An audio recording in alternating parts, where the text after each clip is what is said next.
Alright, hi everyone. I just pressed recording without much preparation, but with all the changes that have been happening on the Foundry server over the past couple days, I felt like it's a good time just to give you a quick overview.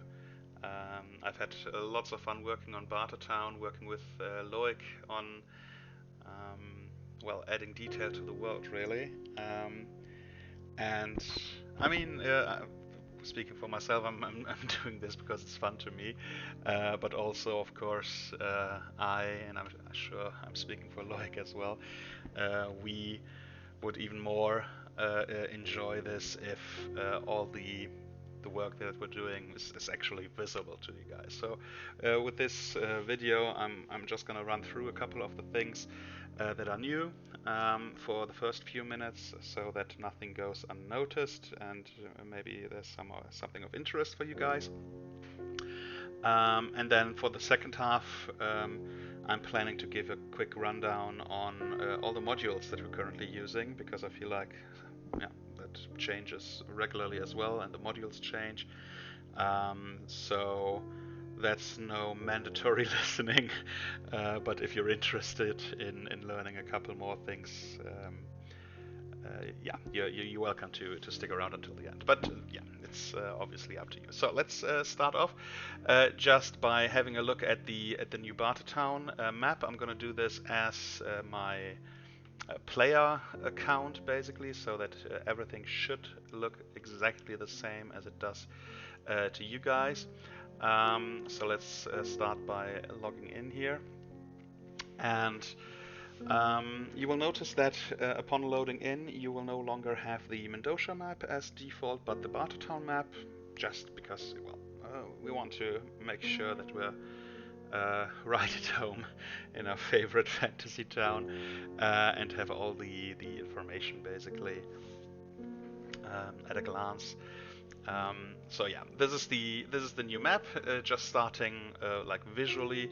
Obviously, there have been a few changes. The last map was from 2021, so with the recent upgrade that got you guys and got Bartertown up to level 11, meaning yeah, that you don't need to get out of town for any item that you're looking to buy. Common items, at least, for uncommon and rare, of course. Still keep asking just to be safe, but you don't need to go out of town or accept the higher charge of importing stuff from Enkonkoni or from Thespeia or any other larger settlement. Not that there are many much more larger settlements left, even at least not from the ones that you know of. All right, so yeah, basically we have a bit of logging around to the western side, looking at the Mindosza map. That will be where you can see a bit more of the forest. Much of the forest also came in due to the deluge, the water pouring down after you set free Ushnord. So yeah, that's that. To the south, I went ahead and put a few outlines of the mountains here, just to denote that south of Bartertown are the Jalen Mountains. Not that this is enough to display all of the mountains. Yeah, just going around in circles. On the right-hand side, there's a new harbor district with fishing and so on, a new bridge which connects the southern part of town, which has the brewery and some mining district and stuff like that, to the other side, which, thanks to the upgrade of the railway, you now have a new fancy railway with 3 tracks at the terminus station. All stuff like that, and the blue district, let's call it, is basically all new. On the right hand side here, I'm gonna go into a bit more detail in a second here, but you'll see the center of town has remained practically unchanged. The Colosseum is now denoted as being under construction, as you can see, there being a few boxes and cranes in there. The tree Casilla has been growing quite a bit comparing to the map before, so that's good to see that one remains as a fixture in the center of town. And then just having a look at the north, there's all the farm space, which used to be behind the town walls, but as the town grew, of course, you needed space for living space for all the new people joining town. Discussing this with Loic a couple days ago, we settled on the idea of Bartertown being around 30,000-ish people. Of course, just going off the homes here, this is probably not going to add up to 30,000. But just, yeah, in comparison to other settlements, Enconconi being around 250,000, being the largest of them all, but even Thespeia being probably around 100 to 150,000, something like that. It felt right-ish, so just in case anyone's been wondering. Feel free to explore further on your own. I will go on talking a bit about journal entries. So just to start things off, you can probably already spot for me that there's a bunch of map pins on the map. In order for you to be able to see them, in case you've been wondering, you can on the left hand side use the journal notes option and use this little toggle notes display. Because by default, if this is turned off, as I did just now, if you are in the token controls, you will see none of those tokens, right? None of those pins. So, not just for this map, but also many other maps, city maps, town maps, but also sometimes battle maps, there will be pins from myself or Loic on there. Yeah, it's best to just leave this ticked on, and therefore you can now see all the map pins. Now there's quite a few, and obviously it can be a bit hard spotting them. Yeah, just from the size of them, the color of them, and so on. So one tip I have for you is pressing the Alt button on your keyboard. Pressing Alt, you can see as I'm pressing and letting go a couple of times, it shows the name of the pins, which pressing a couple of times will easily point you towards any notes that there are. And in doing so, you can quickly see that there's basically 3 different types of notes. You can see them very nicely in the center of town here. There's a green one, there's a purple one, and then there's orange ones. And the idea is that everything green is basically lore, free for you to discover. Double clicking it will give you a couple lines of text. We try not to overdo this, so as not to drive you away from exploring. A couple lines of text for it, usually a picture to give a bit of an idea of at least what I have in mind for most of the pictures here, or of course Loic has in mind for anything that he's working on. But of course your own imagination can fill in the blanks or entirely overwrite this. So this is green, clicking on this gives you a bit of information. Some of those have different icons, like all the player housing, like Ignatius' place right here, which I added a couple of alchemy baubles here. I hope that makes you happy, Kajetan. Double clicking just gives you information, right? So that's green. And then going into detail on purple and orange. Purple is going to be anything that has a map behind it. So by right-clicking, you will be able to view the scene. We will go into that scene in a minute here, not right now.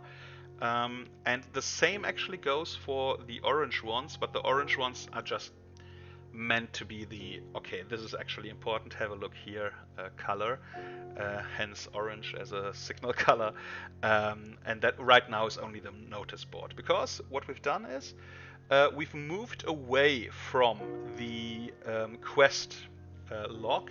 Under journal notes, before you were able to open the quest log. I mean, technically you're still able to do so, but we have deleted at least most of the quests from here for now, because we are now in the future going to display them on the notice board. So let's go here. We are right clicking and then view scene, and you can see on the notice board there's a bunch of stuff. Loic and I will try on any given notice add a sentence or so letting you know if this is for higher level characters or not. Let's say, for instance, down here, yeah, young adventurers wanted, stuff like that. We will require the aid of anyone that has some experience in battle, i.e. levels 3 to 6 or whatever, right? So trying to be somewhat descriptive, but this is meant, of course, as an in-universe, like, canon thing, so we went without actually putting in numbers for levels here, just to be a bit more logical on that. And you will see, yeah, going on here, you will get a couple of lines of text, of course, and then also the person that basically gave you that information, or that put up this right here. So for this one, for the murder in Bartertown, Inari put up this, and you will be able to... Oh, no, you are not yet. Okay, that's something that I need to work on. That's good for me to test this out. You should be able to double-click them and get a few lines of text. Let's see, probably Loic did a much better job at it than I did. Yeah, there we go. So for one of Loic's quests, you will see, and then there's a few lines of text giving you more information. And after I recorded this, you will I will fix this for mine as well. So hopefully, yeah, the same applies here for mine. And then, of course, you can take that, go to Discord, and do the usual in terms of looking for people to go on that adventure. Now, let's go back to Bartertown for now, and have a look at the Dawnbreakers Guild Hall. As you can see down here, yeah, the Weeping Effigy, also now a scene that you can look at, and there are a couple more. I will leave you to explore. Let's go to the Guild Hall for now, and in the Guild Hall, you will now see, I mean, basically I placed all the lower level characters in here, everyone that hasn't got a house right now, basically, just to populate this a bit, and Zarot, of course, is also here. Let's see, yeah, okay, and Zarot, you can see, has text there as well. And in the Guild Hall, you have two important things that you can pick up on. One is the communal chest, yeah, which will be known to many, of course, but just for the new players. There's a quick reiteration on how the communal chest works. Basically, normally you would sell stuff at 50%, and anyone looking to buy something would buy at 100% from normal vendors. The communal chest basically lets you meet in the middle, the seller getting 75 instead of 50%, and the buyer buying at 75% instead of 100%. Just to encourage basically you guys handing over like good pieces of equipment from one character to another instead of selling it off into the void. You can see a bunch of stuff that's already in here, so whenever you do see something here, you have full ownership over this, so you can just drag and drop stuff to your character sheet. Obviously asking you to be responsible, but this hasn't been an issue ever since we started doing this, so I'm not anticipating it to be one now. So let me go ahead and do this for Kiara right now, just as an example. So in the communal chest, I have prepared a rope I want to buy. So I just go ahead, yeah, drag and drop the rope over. The value of the rope was standing here earlier, just to double check on it here. I can see it's 5 silver pieces, so 75% of 5 silver pieces. I'm gonna remove 3 silver and 7 copper, 7.5 copper, whatever. Remove coins, and there we go. Yeah, it's just everyone can have a look at it. Everyone can make changes. If you sell something in that direction, yeah, dragging and dropping it from left to right in this instance, feel free to also amend the amount of money that's up in here. Yeah, you've got full ownership of the communal chest, so you can add, delete stuff as you want. So yeah, just be careful not to do something by mistake or anything. And if so, of course, always let me or Loic know. Communal chest, then also the journal. which is basically anything that dropped at some point in case you want to read up on any lore that's already there from the past.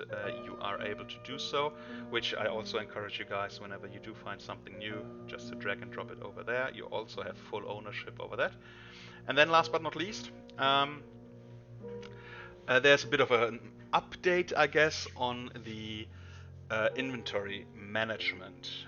We did this very strictly when we first started playing. It got somewhat forgotten, especially with the bigger characters, because they over time got, yeah, well, bags of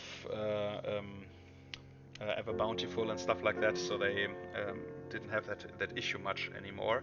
But now, with many people having second characters, a bunch of new people starting, and so on, let me just reiterate: everyone has their own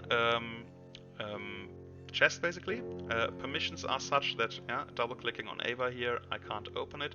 I can only open my own chest, and then you can go ahead and use this as your chest, basically. That's important because in Pathfinder, ever since the last, or one of the last updates, the encumberment is automated. So whenever you are over encumbered, you are going to be clumsy. You are going to be clumsy, and the other thing that I can't remember right now. So you're very much having to have a look at that. So stuff like, let's say, the Bloodlore engine cover that I've been carrying around with me for a little while now. I don't need to take that on my next adventure, so I can just drag and drop this over here, and maybe I'll show this to Zarot sometime in the future and see what he has to say about this.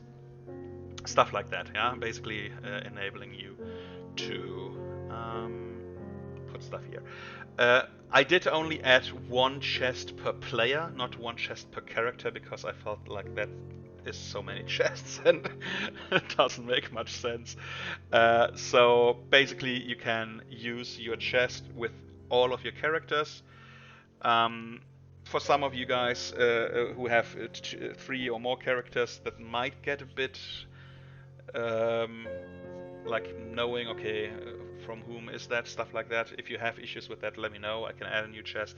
But on the other hand, like if you want to trade from one of your characters to the others, as long as maybe you hand over some coin, the 75%, for instance, that you would by placing it in the communal chest and buying it from the communal chest. I mean, yeah, you're free to just put all your character stuff in one chest. I think that's the easiest way to go about this, but let me know if you have other ideas. Of course, if you're not on this map, you can still use this. If you go to your actors, player characters, heroes, and open your folder, you will see this in here as well, right? This applies here as well. Yeah, everyone can see everyone's characters. That remains unchanged, but I can't see Orendil's John's chest right here. Yeah, I can only see my own chest. If you want some of these permissions changed between each other, let me know, and I of course can do that. Alright, so that's on this. So let's quickly go out of town, out of Bartertown, and go to the world map, just in case this hasn't been noticed by you yet.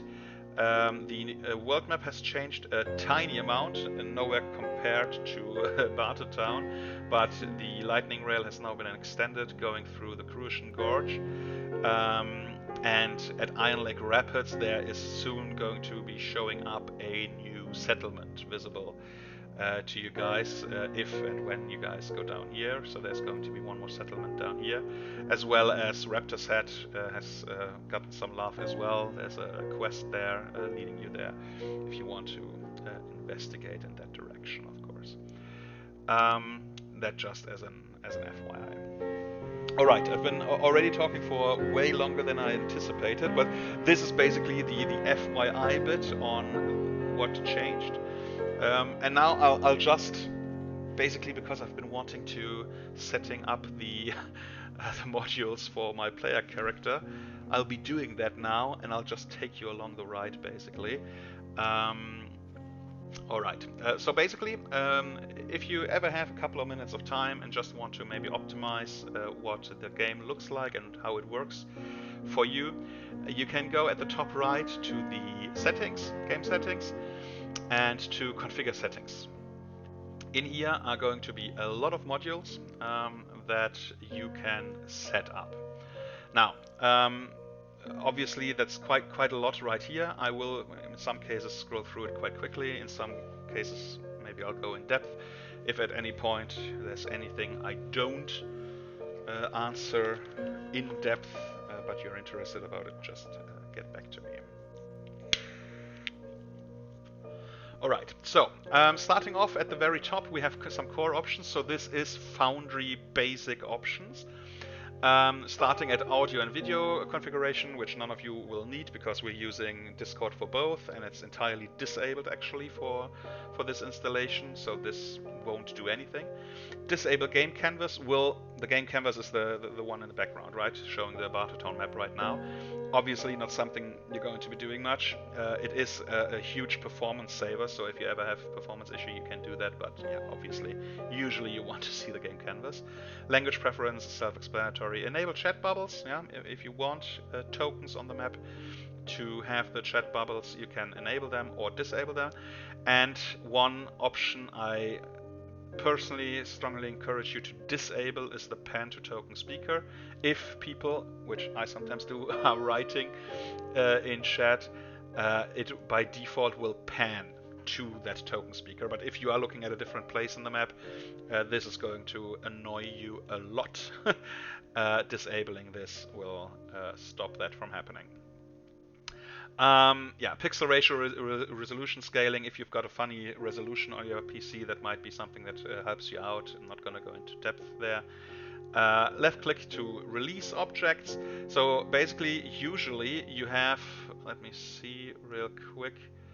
1 second, I will go into the game as Dungeon Master real quick to prepare something to show you this a bit better.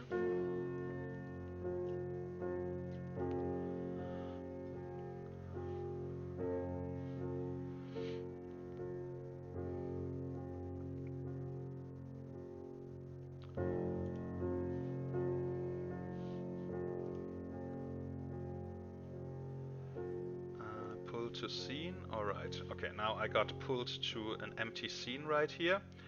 Let me go ahead and delete those tokens for now, and I will now add a token for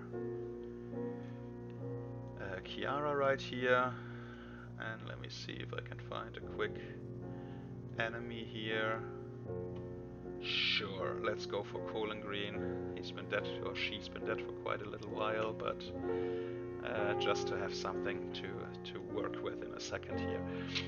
Alright, so left click to release objects. Usually you click something, and now if I left click somewhere, I still have Kiara selected. So in order to deselect it, I have to drag a box somewhere else, right? Left clicking to release object means I can just click somewhere else and it would disable the selection. I personally gotten used to this, so I will be leaving it as it is, but yeah, that's an option. Performance mode, yeah, depending on your machine, you can put this down. Don't know why it was on high, but good to, yeah, putting it on maximum here. Saving frames and stuff, and hopefully it's not gonna crash your PC quite as much. Maximum frame rate, same thing. Putting this down will alleviate some resources from your machine. If you're not sure how much strain your PC is under, you can show FPS meter, and it will display in the corner after saving changes. Font size, yeah, if you just want to blanket increase font size on everything, you can go ahead and do that. Photo sensitivity mode, yeah, if you've got any issues with that, go ahead and do that. Token vision automation, animate token vision and light changes during token movement. So, yeah, so when I make these changes, it will tell me immediately basically what my new vision is going to be. Light source animation, yeah, if there's torches flickering. It will animate. All of this is basically performance stuff that you can deactivate if you want to get rid of that. You can see there's a combat theme that you can use. Yeah, basically this will have a voiceover. Yeah? Fight commentator is a bit silly, but at the very least you will never forget when your turn is, because it will basically, in a wrestling kind of way, tell you the fight is starting, your turn is up, and stuff like that. So I'll do the epic one for now. And now you can see we move over to Pathfinder. Theater of Mind toggles, I'm actually not sure, I never used that. Include additional toggles on actor sheets to facilitate Theater of Mind play. I mean, yeah, we're not doing much Theater of Mind play. Will allow for enable certain abilities without targeting in Foundry. Well, yeah, since we do targeting on everything, we have battle maps whenever we have a fight. This only applies to fighting. It's not going to be of much use. Automated animations. If you have performance issues, yeah, you can turn them off. The automated animations are things like, let's say I am, let's say, unconscious. Yeah, by being unconscious, for one thing, everything turns black, but also I get a couple of animations that are visible to me and everyone else. If you don't want these animations because they are slowing your game down, you can deactivate that. Yeah? So let's say I'm no longer flat-footed, no longer prone, no longer everything. There we go.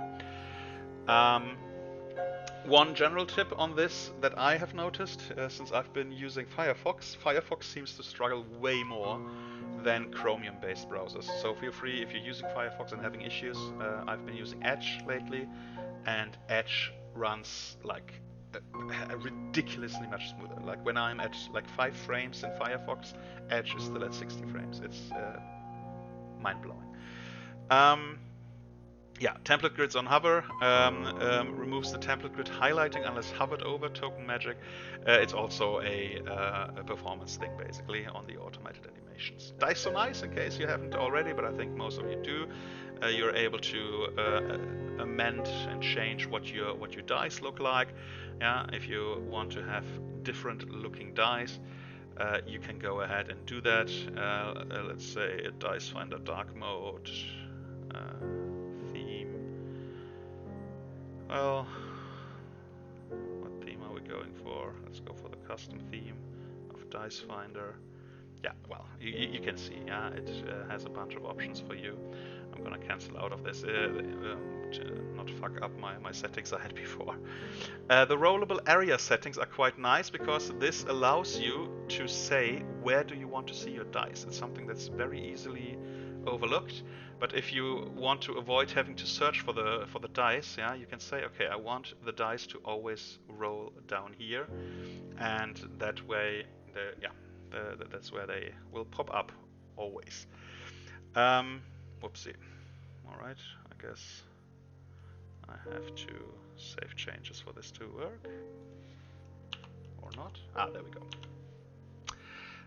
Configure settings. Now we at the bottom right also see the frames. So upside on that.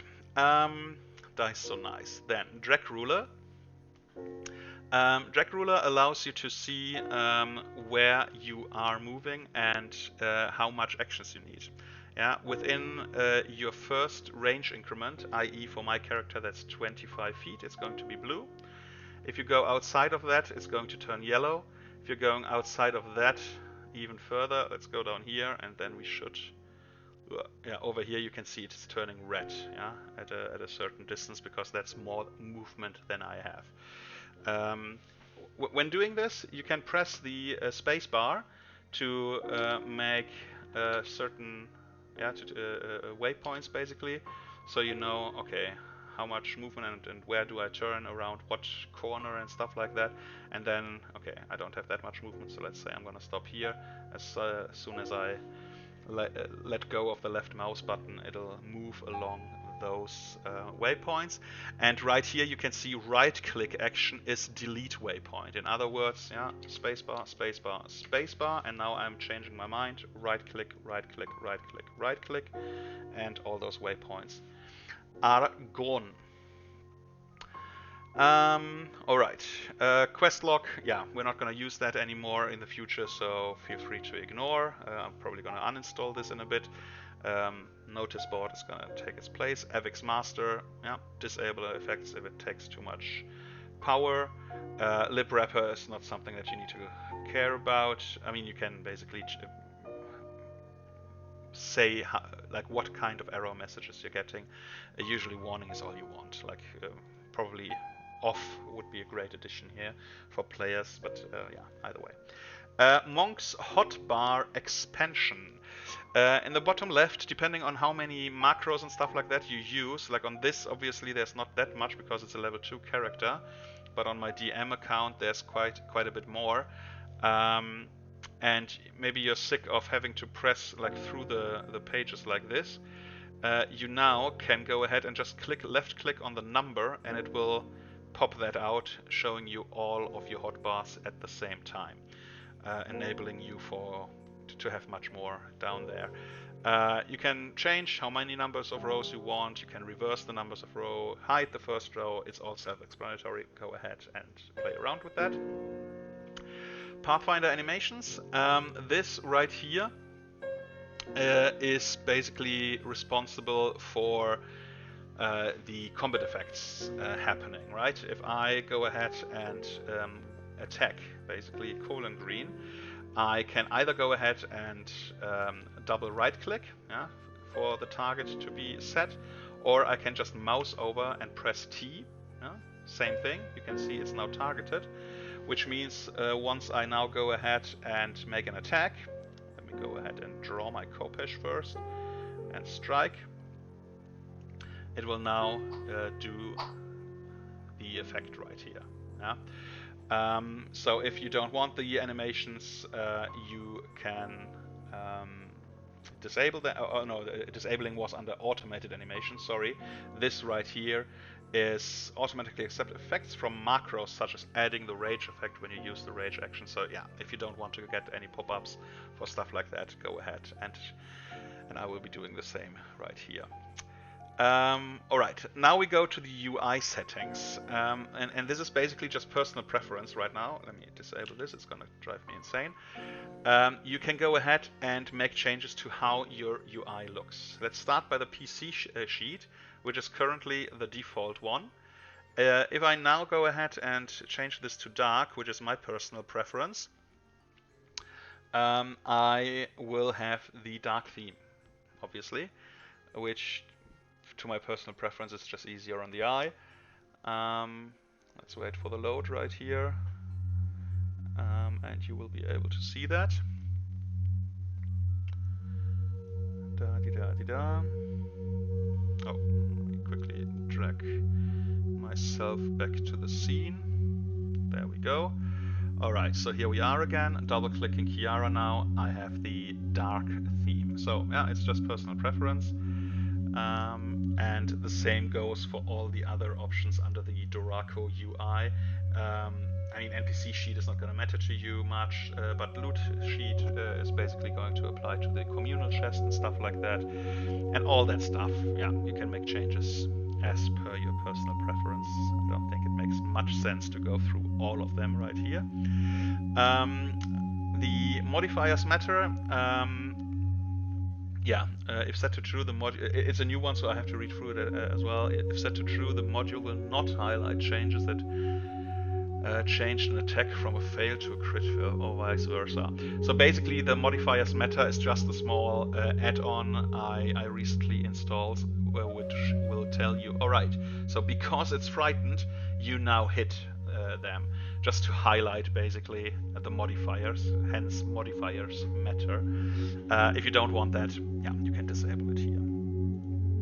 This one is a DM add-on, which is not gonna matter much to you, so feel free to ignore. This is just as a bit of a side note, not showing too much behind the scenes here. Let's open up colon green. Oh wait, I need to open colon green on the DM account. There we are. So here I can go ahead and mark stats by doing that, which will now highlight the colors, telling me based on the level of the creature how good is it at these things. You can see over here from red to blue, from bad to good. Yeah, so Colin Green was reasonably strong, reasonably healthy. She wasn't all that good at striking, but when she hit, she dealt a good amount of damage. Stuff like that. It's mostly in case Loic should still be listening. It's something from a DM's perspective that can be quite useful to judge if an encounter, if an enemy is strong or not. Alright, target damage. This is a new thing that you can see if you go to the chat messages, which will basically have a chat log over here. We now have chat and damage log over here, so if I go ahead and let's actually give Colin, let's resurrect her real quick and give her a couple of HP. We should see that. No, it's only damage. There we go. So let me go ahead and roll damage on my attack. So there's 10 points of damage. If I now go ahead on the DM thingy and click on damage, there we go. Colin Green takes 10 damage, and now theoretically, let's see here. Yeah, okay, on the DM side I can now see the damage changes that happened. It's something I'll note down myself because I wanted this to be visible to players too, which currently it isn't. Alright, but going forward you will be able to do so. It's one of those things. I thought it was nifty, maybe it's useless. Let's see. Alright, workbench is not gonna matter much to you guys.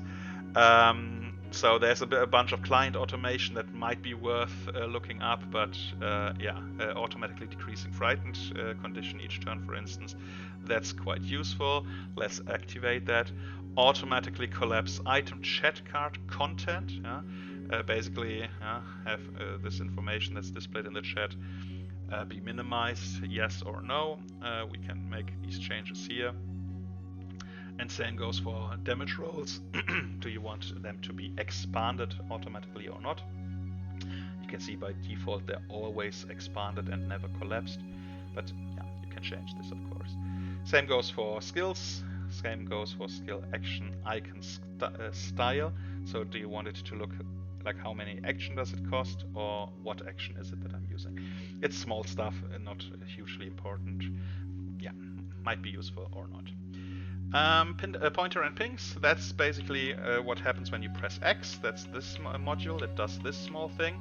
And if you want this to look differently, you can go to settings and general to say, okay, what button do I want to press in order for this to happen? Yeah, right now it's X. And left clicking pings, holding left click, that is, not every left click. And under choose your pointer, you can say what it looks like. There's not a huge amount of options here, pointer, hand, ping, and stuff like that, but enough to, well, yeah, make a choice. Polyglot. This is a new module that we haven't used at all so far, that we might not end up using at all. But basically what this does is it makes languages matter more, which is something that I was keen on trying out. So let's say my default language is common. Let's save changes. So now when I am writing something, hi Bartertown, you can see down here, it says common, and I write something here, and oh wait, let me go to chat, and I will now have this information down here, common, right? So let me go ahead on the DM account and say, all right, I am the reincarnated Colin Green, and say, you shall perish, writing in Shadow Tongue. I can see this because I know the language, but you can see in chat, this is now because I, Kiara, don't know Draconic. I can't read that. I only know those languages.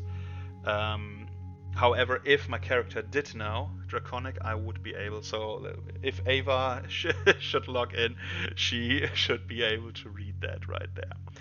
All right. Continuing on. configure settings, polyglot. Let's pop out. Yeah, pop out is just that, right? It's this little button right here, which allows you to have this window, which right now is within the confines of Foundry, to pop this out as a separate window, which now allows me to put it on a different screen and stuff like that. Yeah, up to you if you want it or not, if you want to use it on a second screen or something. I personally like doing that when I'm playing as a player, to have my character sheet on a different screen, stuff like that. Let's pop this back in.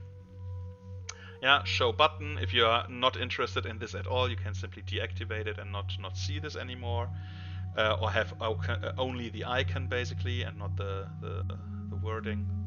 Like I said, mostly self-explanatory. Quick insert should be something that's used probably and known by most, but just in case some don't know this yet, pressing Control spacebar opens this little tiny search window, allowing me to search for stuff. Yeah, stuff like, let's say I want to know something about Raptor's Head, which is a settlement, right? So I can just search for it, and there we go. It opens up Raptor's Head. Or I want to buy a health potion. It's not health, it's healing potion. There we go, healing potion, yeah, and there's all of the potions. I can either left click it, opening it, telling me, alright, it's a level 1 item and costs 4 gold. Or what I can do is, when I have my inventory open, I search for the healing potion and say, yes please, I would like one, and just drag and drop it over here, and it will add it right there. So let me delete it, because otherwise I will certainly forget it. And there we go. So the quick insert search widget, I'm not gonna go through all these options. Most of them are very optional. Yeah, feel free to have a look in case you want. Same goes for sequencer. It's basically the magic source that makes the animations work. Once more, you can disable effects here. It's probably yeah, either this or the automated animations up there. But yeah, not much to change here. Yeah, simple calendar. This is what lets us track where we are within our calendar year. You have the option to pop out stuff like this to see, alright, arrival in town. This should be the return of, what quest was it? Oh, right, the new players that came in from well, Phancelia, Thespia, back here. This is their arrival in town. Yeah, going back, we know this is where Say and the other adventurers set out for Chakitan, stuff like that. Information like voting for the Bartertown upgrades is also in here. So in case you ever wondered, yeah, and wanted to browse a bit, feel free to do so. Yeah, clicking this, it will jump to today, which, oh, we have a full moon. All right. And we can also click on configure right here. Once more, theme, dark or bright or whatever. You can have a look at this. You can't make any changes to the global configuration, of course. But yeah, personal stuff that makes it look differently, basically. All right. So that's simple calendar. Simple calendar, by the way, you don't need to go here to open it. On the left-hand side, under journal notes, you also have SC over here, simple calendar, and it will open that. Yeah. All right, token magic once more. Some of the magic source that makes the animations work. Probably, yeah, yet another button we can press to disable animations. I never tried doing it. I don't know which one of those you have to press in order for them to turn off, but yeah. Tokenizer is also something that you don't have to worry about, because the tokens are created by me anyway, and Loic, so yeah, don't worry about that.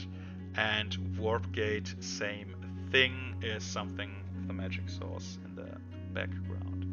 Alright, so that's all the modules. Just a quick run through all of them. I probably lost most of you by this point, but yeah.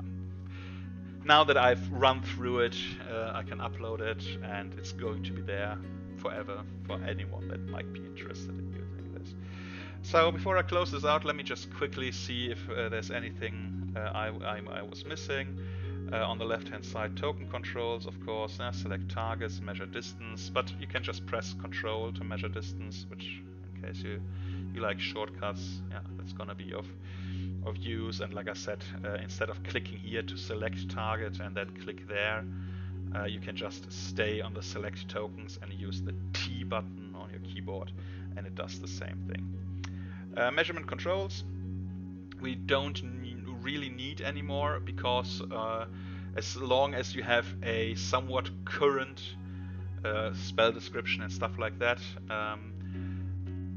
it will have, like the chat card will have a small button to place measured template. Let's see if it works for Colon Green, since Colon Green is quite old at this stage. I'm not sure if it is going to work, but let's give it a try at least. She should have a spell.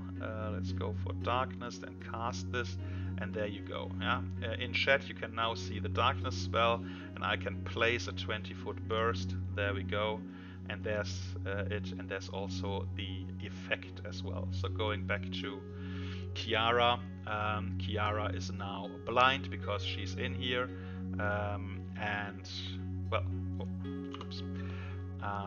Yeah, the spell does what it is supposed to be doing, basically.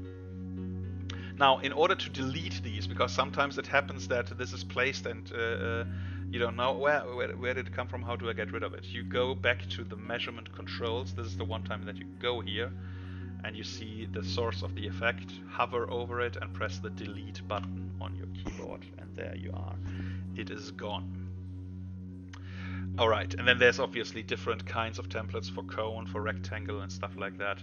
But yeah, drawing tools, well, I almost don't want to talk about them because I feel like they haven't been used in so long. I'm so happy about it, and showing this, maybe people start doing it again. No, in all seriousness, sometimes, yeah, you might want to jot something down. Maybe you want to mark something, so you can do that. Yeah, obviously, like draw rectangle stuff like that, we probably don't need any more, because we used to use this for spell effects and stuff like that. But as I just showed you, it works way better now. But yeah, maybe you want to write something down somewhere, and you can do that. Just double click this, maybe remove the lines because it's a bit thick, and then write what you want to write, and there we go. But yeah, journal, we already had a look at this. Creating map nodes allows me to create just that, a map node. We haven't used this much in the past. Like it's something that we used to play around with when hex crawling, so players could create those map nodes. So I'm happy for you guys to do that, especially now with the new function. Basically, you can do this without creating a corresponding journal entry. This was a big downside before, because it would create so much clutter if everyone did this. But now I can just say, yeah, let's say colon green alive, enter, and then I can just, yeah, wait, new text. Okay, I was probably creating too many. Colon green, bam. Wait, now it is asking me update map node. There we go. There we go. Colon green, yeah, but double clicking it does nothing because there is no journal entry connected to this. So this is quite nice thing actually to use. Same thing as before. Mouse over delete deletes it, and just one more.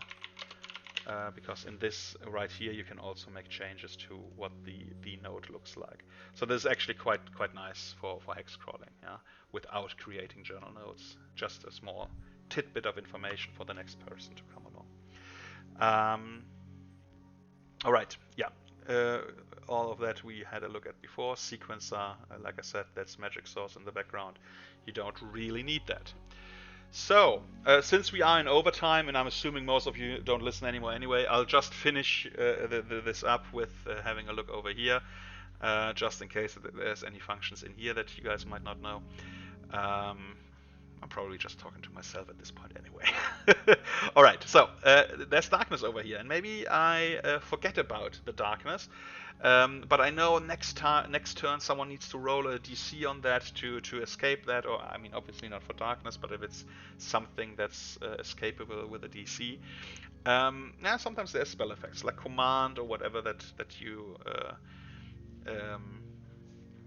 place and something happens a turn later or stuff like that. In order not to have to scroll up all the way, you can just right click and pop out message. Now this doesn't pop out as in a new window. You can see it's still within the confines of Foundry, unless I press the pop out once more, and now it is entirely pop outable. But basically this allows me to just put this on the side, and I know, all right, once it comes up in a minute or two, I can just quickly have a look at this once more, especially for stuff that's not mine, maybe. That's something that I can't just look at in my spell book. It allows you to open this up, put it to the side, double click if you want, or use this button right here, or double click the taskbar to minimize it. You can see it now throws itself to the top left there for me to double click again in the future and open up again.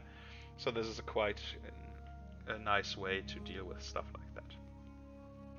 Alright, going on. Active encounter, I mean there's not much to talk about here, right? It's just the combat tracker that you guys will probably know. Actors, obviously, that's all the player characters in here, deposit boxes, the communal chest is in here, and the journals as well, and your characters, of course. And then there's also a couple of other characters that you have gotten to know over time, like in Bartertown, the characters that you know of, or in other towns and stuff like that. Same goes for opposition. You know of Colon Green, so Colon Green is visible right here. You know Aqua, the simulacrum at least, so you know that as well. And you have a bit of information on what he was carrying back when, and you know that he's dead. So before I forget, let me actually change this on Colon Green before people actually start believing she's back. Alright, so feel free to look around. Over here you have the different adventure parties, and you can see who is currently on that adventure. It shows right here, allowing us to split the gold among that party and stuff like that, and same goes here for Loic. Alright, items, there's a couple of items that are available to you, such as the journals and stuff like that, but most of the time you're not gonna have to have a look at that. Astral sight and stuff like that. I mean, not much new. And then, of course, Underworld, there's a bunch of stuff that you can have a look at for map notes that are placed on the Mindosza map right here, or for the Titans, if you want to read up something about the Titans, there's some details here. Or in the towns, of course, you find information about the towns. Mbuko, like the small-ish kind of towns, usually are within one journal entry and have a bunch of pages that you can have a look at. Whereas Bartertown actually has a separate page for all of it, so it's a bit more to read through, but it's still all here. Basically everything that you're able to see as a map pin is also over here, which allows you to have a look at. Alright, rollable tables we don't use, card stacks we don't use, music, if stuff is too loud, too quiet. My usual tip to you guys is have the playlist at a acceptable level to you, the sound that you want, and then have ambient and interface a bit louder than that, because 99% of time we don't use ambient and interface, so you shouldn't hear anything. You can, right here I'm cranking this up basically because it's not gonna matter.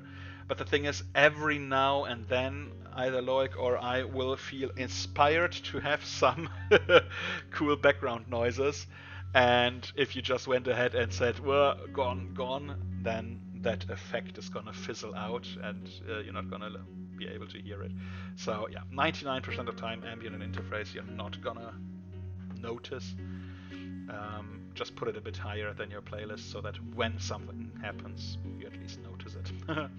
Alright, companion packs. I mean, I'm not going to go into detail right here, but this is basically all the information that you can find via controlled space is right here. So for character creation, for instance, for animal companions, all the stuff is here. For my homebrew, looking at the deities, if you want to have a look at, you can read up on what Aemir is all about and stuff like that. So all the information, all is right here, and this being the biggest bulk of it, the official Pathfinder stuff. So under actions, ancestries, there's so much stuff here. But yeah, you're not going to use that most of the time. And then we are through. Settings is where we're at, where we started at. And there we go. All right, I talked way too long, probably an hour or something like that. It's going to be ridiculous. But in case anyone is still with me, thanks for listening. I hope you have a great night. And if there's any questions regarding any thing that I talked about, I welcome you to ask me. All right. Cheers, everyone. Have a good night. And talk soon. Bye.